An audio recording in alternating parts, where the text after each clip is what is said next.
Shalom, puji Tuhan. Kembali kita berjumpa dalam pelayanan Gereja Bethel Injil Sepenuh, GBIS Maranatha Raja Maliga 1. Kita bersyukur hari ini kita kembali dapat belajar firman Tuhan. Nah, sebelum belajar firman Tuhan, mari sama-sama kita akan berdoa kepada Tuhan. Kami menaikkan pujian syukur kami pada saat ini kepada Engkau, Allah Bapa kami di dalam surga, yang kami sembah, kami puji di dalam nama Tuhan Yesus Kristus, Juru Selamat kami. Sekarang ya Tuhan, kami datang menghadap Engkau. Kami mau belajar firman-Mu, kami mau mengenal kehendak Tuhan, sehingga kami dapat melakukan apa yang Tuhan inginkan, Tuhan kehendaki di dalam hidup kami. Tuhan pimpin dan berkati kami, urapi kami, Roh Kudus hadir bersama kami pada saat ini, untuk membuat kami mengerti dan memahami kebenaran itu. Tuntun dan pimpin kami ke dalam seluruh kebenaran-Mu, agar kami dapat hidup di dalamnya. Diberkatilah setiap orang yang mendengarkan firman Tuhan, menyimpan di dalam hatinya, merenungkannya, dan melakukannya di dalam hidupnya. Terpujilah Engkau kekal selama-lamanya. Kami bersyukur, kami berdoa dalam nama Yesus Tuhan kami. Amin. Puji Tuhan.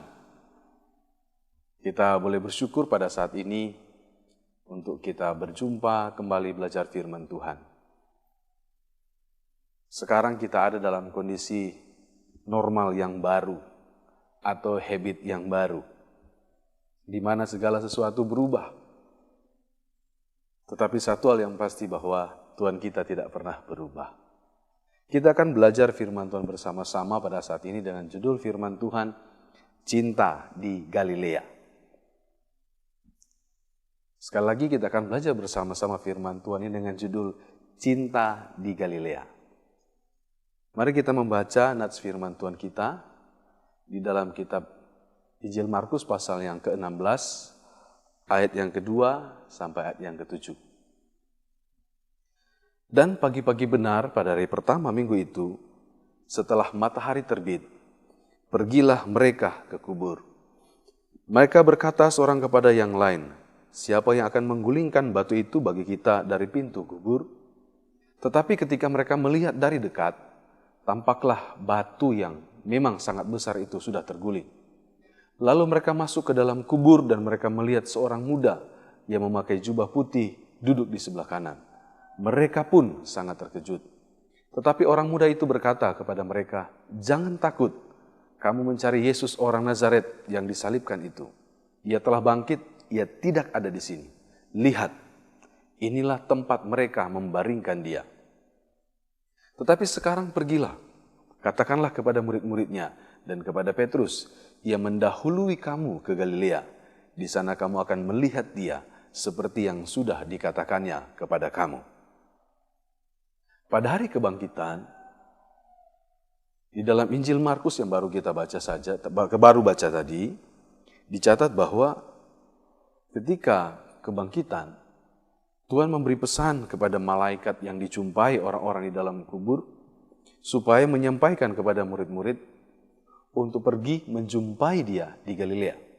Peristiwa yang sama dicatat dalam Matius pasal 28 ayat 1 sampai yang ke-10.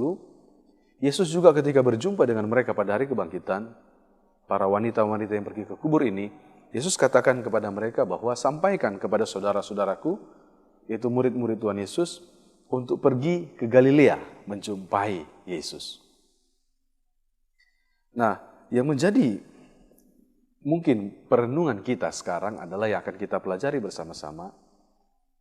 Kenapa pada hari kebangkitannya, Tuhan Yesus memberi pesan kepada murid-murid untuk pergi ke Galilea menjumpai dia. Kenapa harus ke Galilea dan bukan di Yerusalem untuk berjumpa dengan Yesus?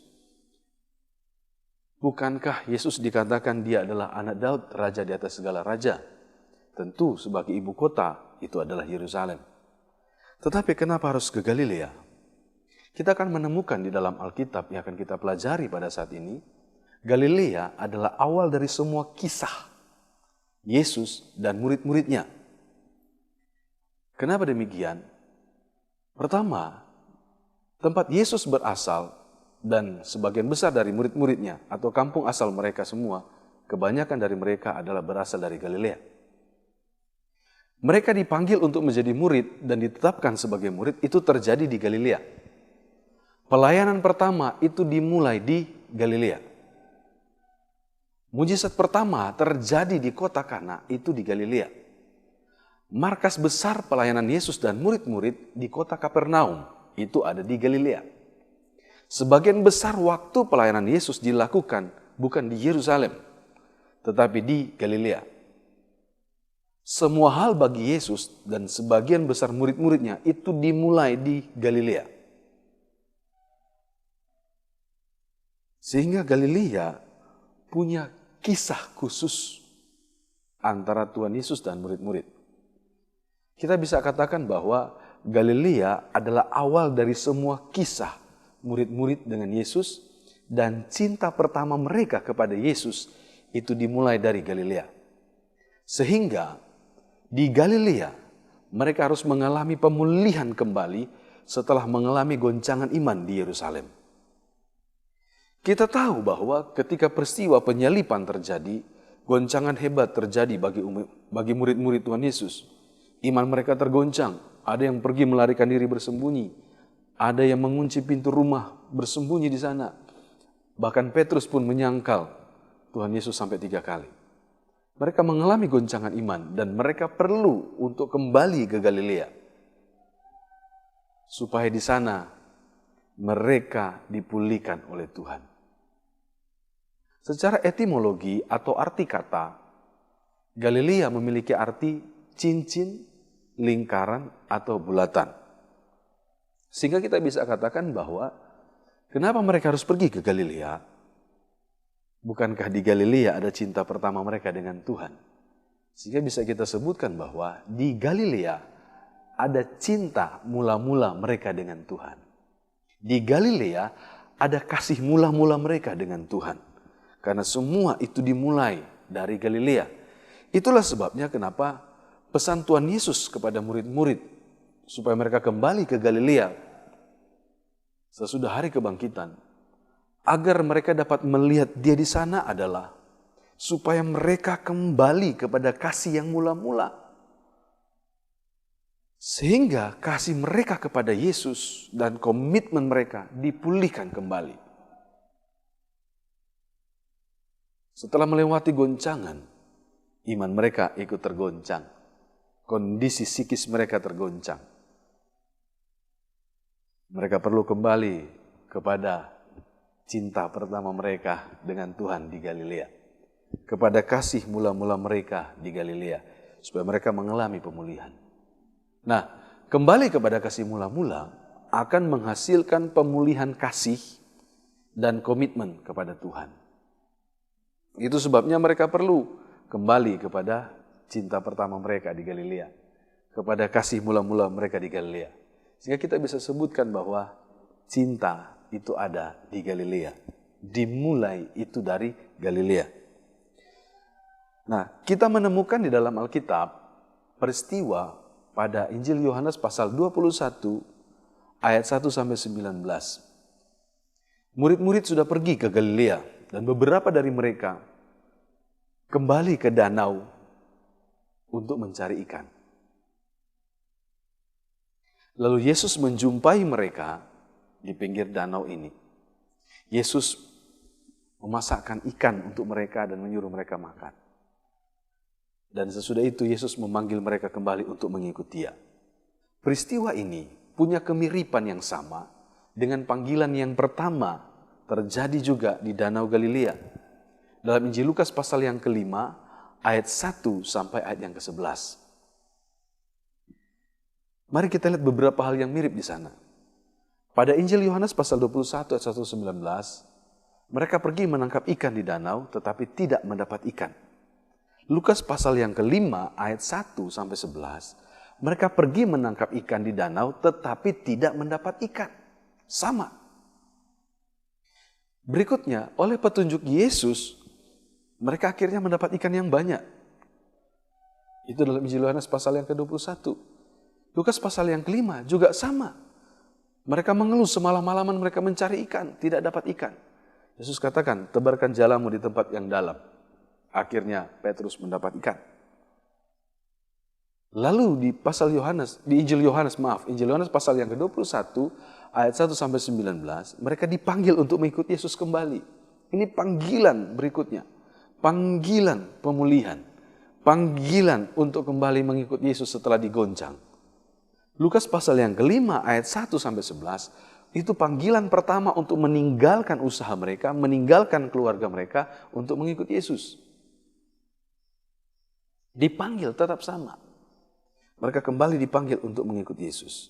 Oleh karena itu, seperti murid-murid diajak untuk mereka kembali kepada panggilan yang pertama, kepada kasih mereka yang pertama, kepada cinta mereka yang pertama, kepada kasih yang mula-mula kepada Tuhan. Lewat firman Tuhan ini, saya mengajak Anda yang mendengarkan firman Tuhan, Anda yang menyaksikan pelayanan firman Tuhan pada saat ini. Mari kita kembali kepada kasih yang mula-mula. Mari kita kembali kepada kasih yang mula-mula. Apa itu kasih mula-mula?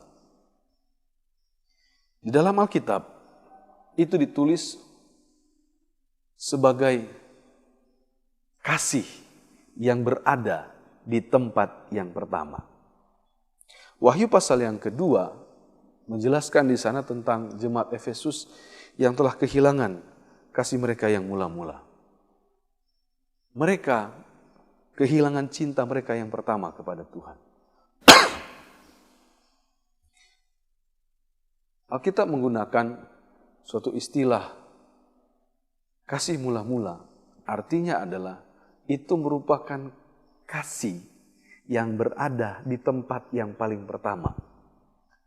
Urutan pertama, atau kita bisa katakan kasih mula-mula ini adalah kasih yang benar-benar kasih yang dikehendaki oleh Allah. Dalam bahasa Yunani-nya menggunakan kata namanya protos agape. Dalam bahasa Indonesia kita bisa membacanya protos agape. Artinya di tempat pertama atau urutan pertama. Kasih menggunakan kata agape. Artinya apa? Kasih yang rela berkorban, kasih yang tanpa pamrih. Dia memberi tapi tidak mengharapkan balasan. Dan itu juga digunakan kepada kasih Allah. Artinya apa? Kasih yang mula-mula adalah cinta yang pertama, gairah yang pertama yang kita berikan kepada Tuhan. Berbeda dengan kasih yang diberikan oleh dunia ini. Kasih manusia itu seringkali menjadi tawar karena situasi dan kondisi. Tetapi kasih Allah itu bisa membaharui kondisi yang telah tawar, kondisi yang telah menjadi hambar. Itu sebabnya kita perlu kembali kepada kasih Allah ini. Mengasihi seperti Allah mengasihi. Mencintai seperti Allah mencintai kita. Melakukan seperti bagaimana Allah melakukannya untuk kita. Itulah kasih yang pertama, kasih yang mula-mula. Sehingga kita bisa sederhanakan seperti ini. Pada saat pertama, jatuh cinta. Yang terlihat dalam pandangan kita, hanya dia seorang. Dan yang lain itu tidak ada artinya apa-apa.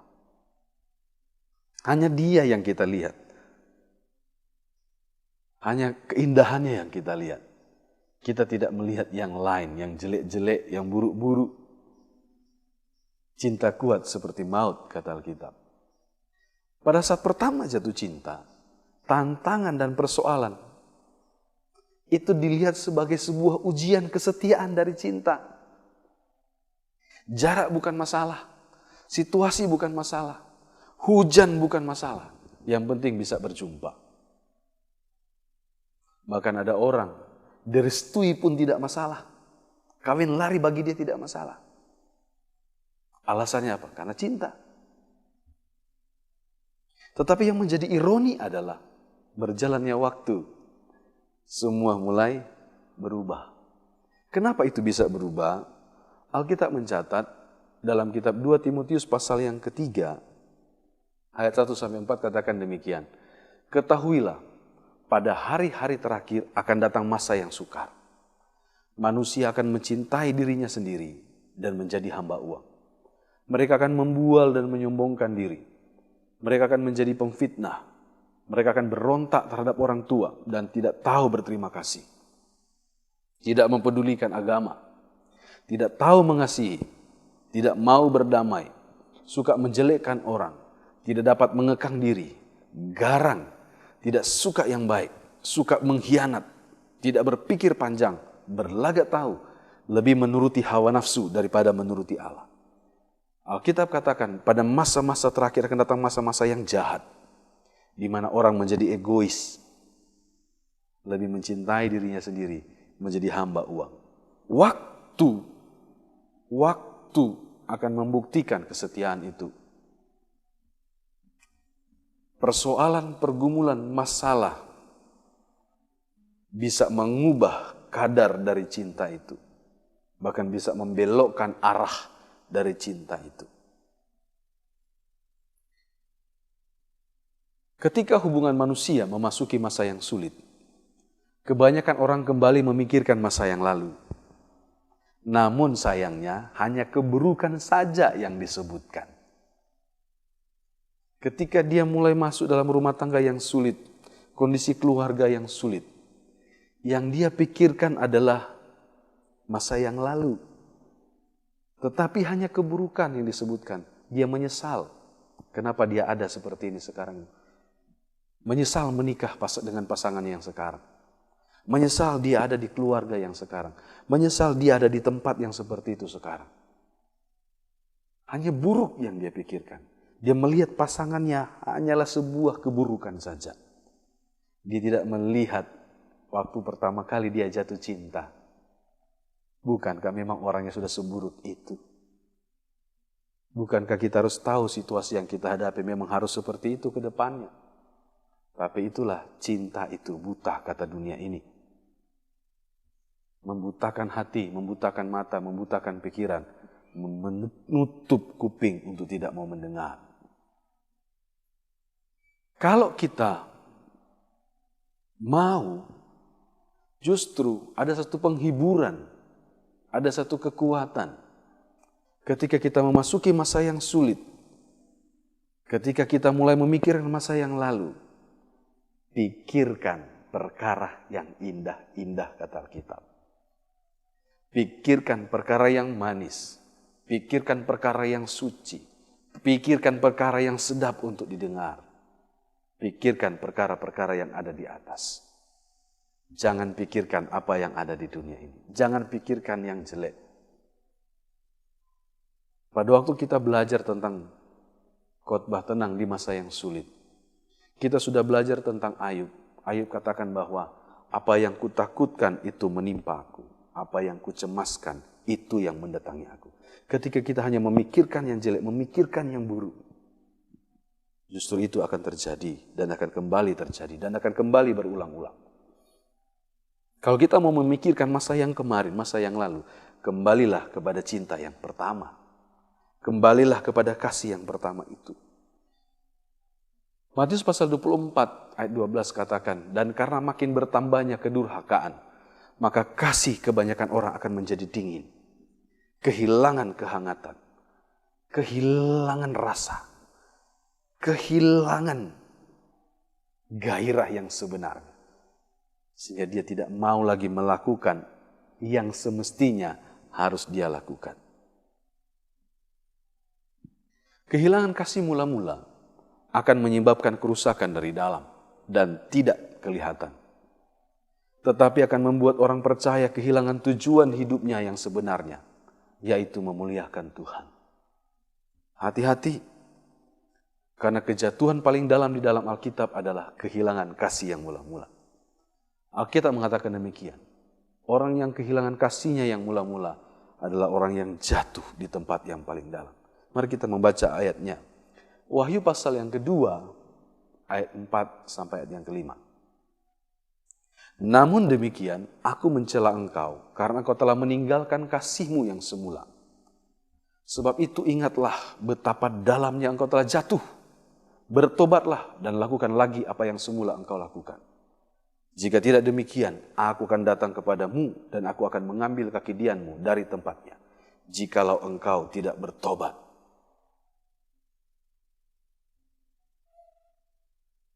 Dalam terjemahan bahasa Inggris sehari-hari, kita bisa memahaminya lebih mudah. Dikatakan bahwa engkau mengasihi aku tidak sama lagi seperti yang engkau berikan, yang engkau lakukan pada waktu pertama kali engkau jatuh cinta. You do not love me now as you did at first. Engkau tidak lagi mencintaiku, mengasihiku sekarang seperti yang dulu pernah engkau lakukan pada saat pertama engkau jatuh cinta. Sehingga kita bisa katakan cinta yang tidak sama lagi, kasih yang tidak sama lagi kadarnya. Itu dosa yang sangat besar atau kejatuhan yang sangat dalam. Tetapi ini ironi kalau kita melihat kondisi jemaat yang ada di Efesus dalam kitab Wahyu pasal 2 ayat 1 sampai ayat yang kelima. Ini ironi. Mereka jemaat yang punya standar di atas rata-rata. Bahkan banyak gereja tidak mencapai standar ini. Apa itu? Tuhan katakan demikian. Tuhan mengetahui bahwa mereka adalah jemaat pekerja keras dan tekun. Mereka dapat menanggung segala sesuatu yang terjadi. Mereka pekerja keras dan tekun. Jemaat tidak mentoleransi kejahatan yang terjadi di dalam gereja. Tidak membiarkan itu terjadi. Jemaat dapat membedakan mana rasul, mana yang utusan Tuhan, dan mana yang bukan. Mana yang pendusta mereka tahu. Mereka sabar menderita. Dan mereka jemaat yang tidak mengenal lelah. Luar biasa. Tetapi Tuhan katakan, aku mencela engkau. Karena kau telah meninggalkan kasihmu yang mula-mula. Motivasi mendahului tindakan. Dan penilaian pertama yang Tuhan lihat adalah motivasi. Ada banyak orang yang tetap melakukan pelayanannya dengan baik. Tetapi kehilangan gairah yang sesungguhnya.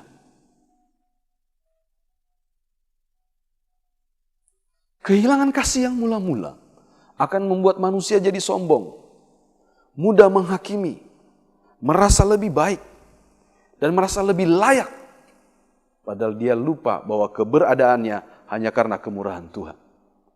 Kalau kita lihat kondisi jemaat yang ada di Efesus, semua itu adalah hal yang baik. Tapi kalau mereka kehilangan kasih yang mula-mula, hal yang baik itu tidak akan mendatangkan kebaikan. Ada begitu banyak orang kerohaniannya menjadi senjata untuk menghakimi orang yang lain. Bukan kerohaniannya yang salah. Tapi Tuhan katakan, kasihnya sudah hilang. Sehingga kebenarannya adalah untuk menghakimi orang lain. Dia merasa dia lebih baik daripada orang lain. Dan itu dijadikan sebagai sebuah penghakiman. Kita boleh melakukan yang lebih baik daripada orang lain. Kita boleh melakukan segala sesuatu dengan sangat baik daripada orang lain. Tapi bukan berarti itu hal yang akan kita lakukan untuk menghakimi, untuk menjatuhkan gereja lain, menjatuhkan orang lain, menjatuhkan hamba Tuhan yang lain. Banyak sekali rumah tangga tetap tinggal bersama. Tetapi kondisi kasih tidak sama lagi. Ada banyak keluarga-keluarga, kakak beradik, saudara bersaudara. Tetap bersaudara, tetapi tidak saling mengasihi. Tetap memusuhi. Ada banyak orang berpisah dengan pasangannya dengan alasan pasangannya jahat, pasangannya tidak baik, pasangannya bukan orang yang baik.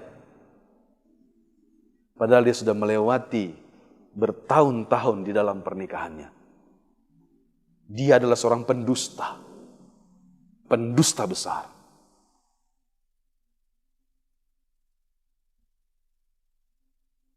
Karena dia merasa dia masih bisa berdoa. Dia merasa bahwa dia bisa melakukan semuanya sendirian. Dia tidak membutuhkan pasangannya. Dia lebih mengorbankan hubungan. Lebih baik hubungannya kandas daripada dia memperbaiki hubungan itu. Oh, di dalam Tuhan segala sesuatu bisa dipulihkan. Tetapi manusia lebih memilih mengorbankan setiap hubungan. Karena dia merasa dia bisa melakukannya sendiri. Orang yang seperti ini adalah orang yang sombong. Orang yang tidak mau bertobat. Dan firman Tuhan katakan pada hari ini, bertobat. Karena engkau telah jatuh. Renungkanlah perbuatanmu, kata Alkitab. Ingatlah betapa dalamnya engkau telah jatuh. Kata ingat itu sama dengan maknanya. Pikirkan, renungkan. Bahwa kau sudah jatuh ke tempat yang paling dalam. Kalau engkau merasa baik-baik saja pelayananmu hari ini. Tetapi dengan kadar kasih yang tidak sama lagi. Bertobatlah. Karena kau sudah jatuh. Pada pertama, atau di tempat pertama, semua yang dilakukan adalah karena cinta. Tapi sekarang hanya menjadi sebuah kebiasaan atau rutinitas, bahkan hanya menjadi sebuah kewajiban saja. Melayani istri, melayani suami, hanyalah sebuah kewajiban saja. Ataupun yang paling jahat adalah kewajiban pun tidak dia lakukan. Anda harus bertobat. Di dalam gereja, pelayanan yang kita lakukan jangan hanyalah sebuah kebiasaan saja. Bukan hanya sebuah rutinitas. Bukan hanya sebuah kewajiban. Bukan hanya sebuah tanggung jawab. Tapi Tuhan menginginkan di atas semuanya adalah karena kita mencintai Dia. Sungguh-sungguh mencintai lebih daripada apapun. Bahkan lebih daripada pelayanan itu sendiri.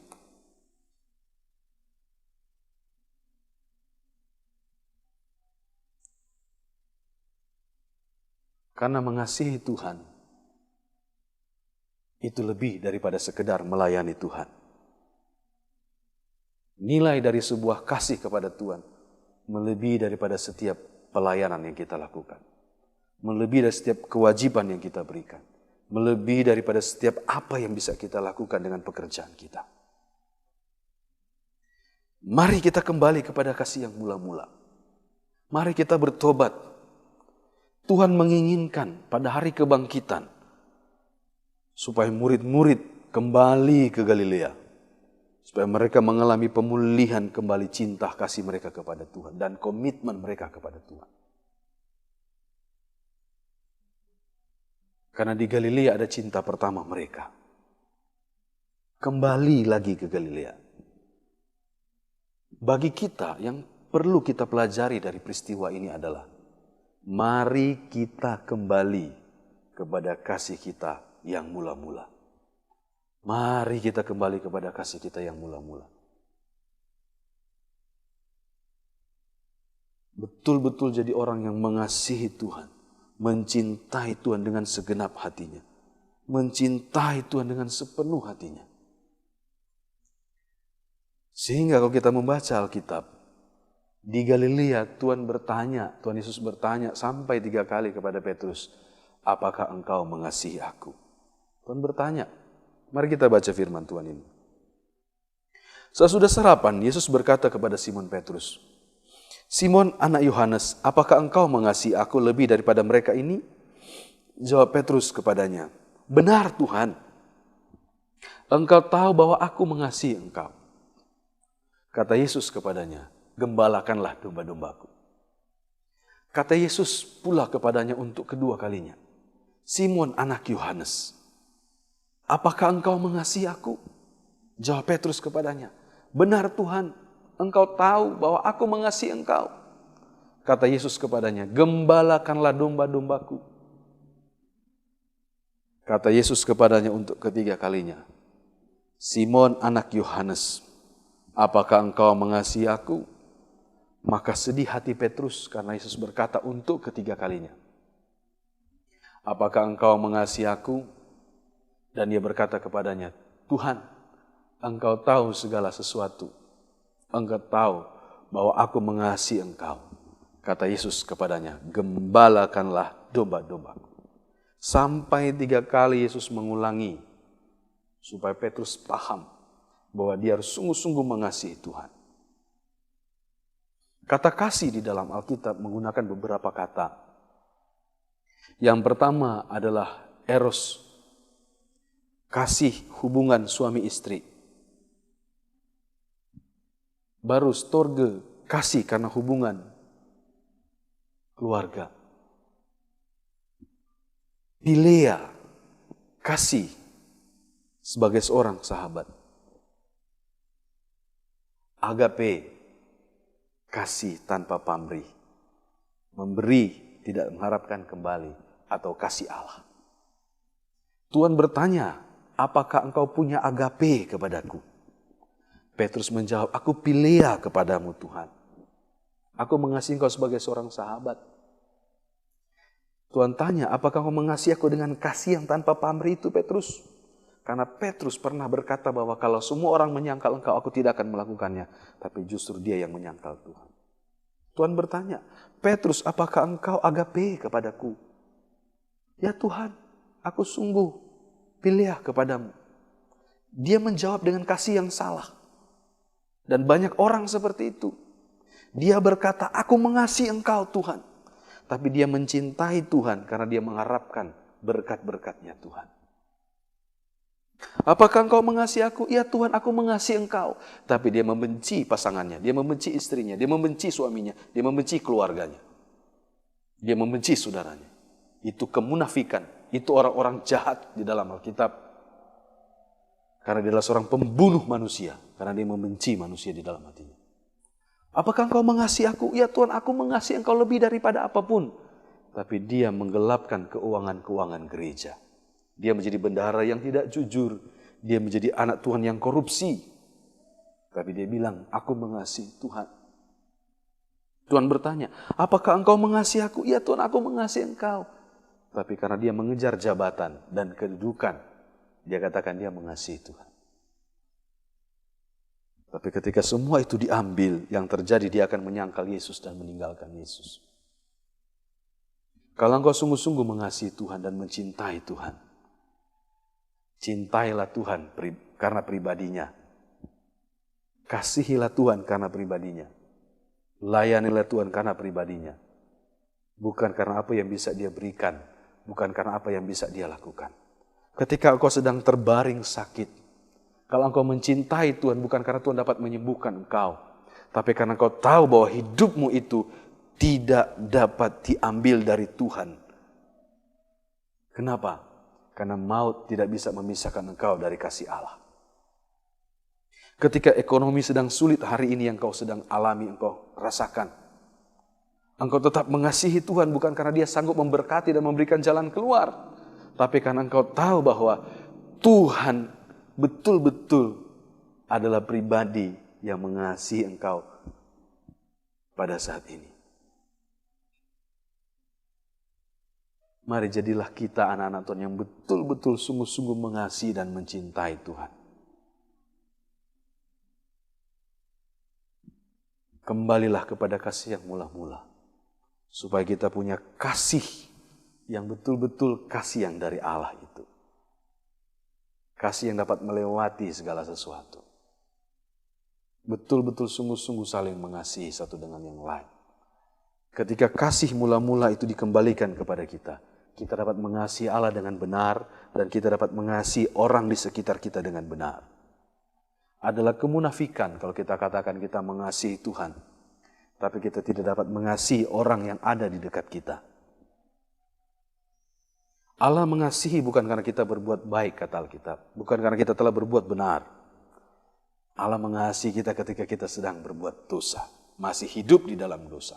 Dan kasih itu menarik kita, mengeluarkan kita dari dosa. Sehingga hari ini kita ada, kita bisa mengasihi Tuhan karena kemurahan Tuhan itu.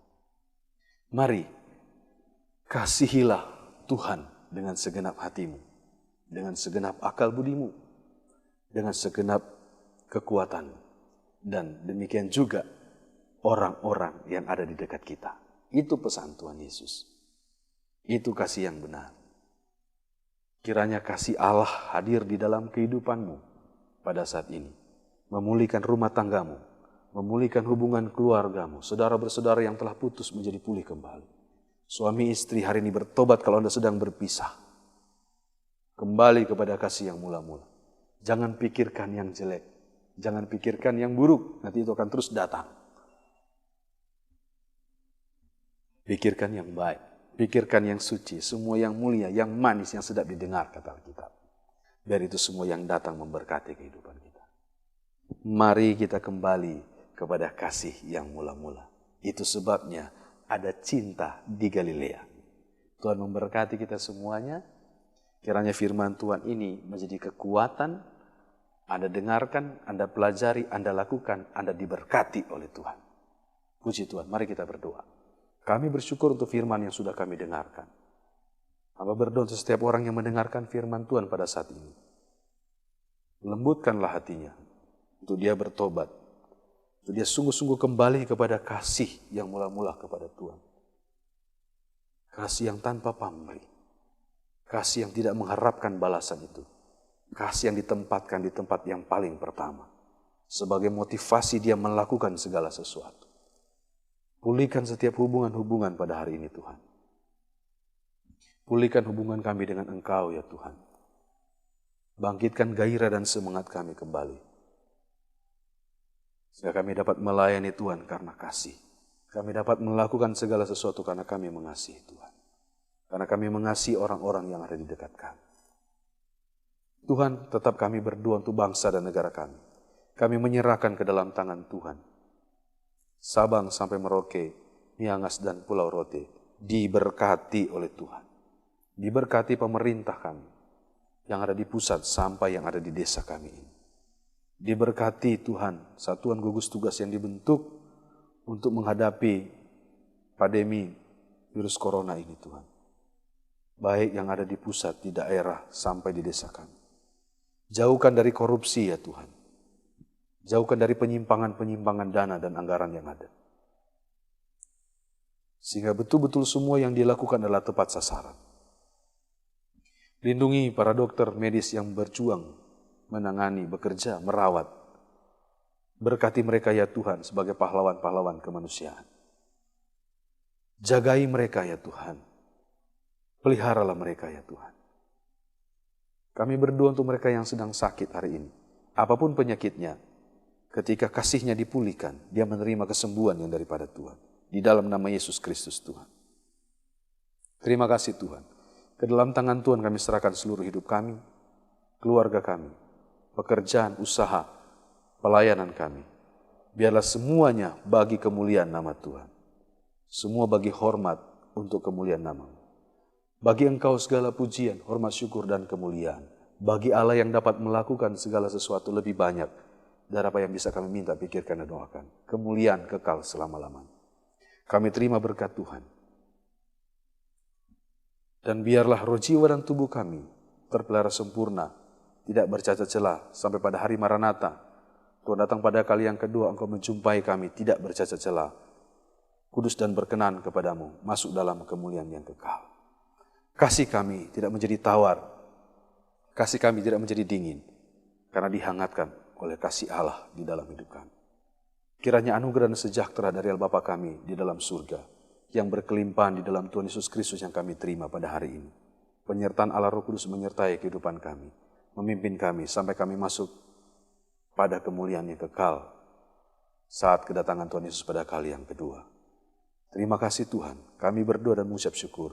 Dalam nama Yesus. Amin. Puji Tuhan, Tuhan memberkati kita semua. Tetap semangat, tetap sehat, tetap mengasihi Tuhan apapun yang terjadi. Amin.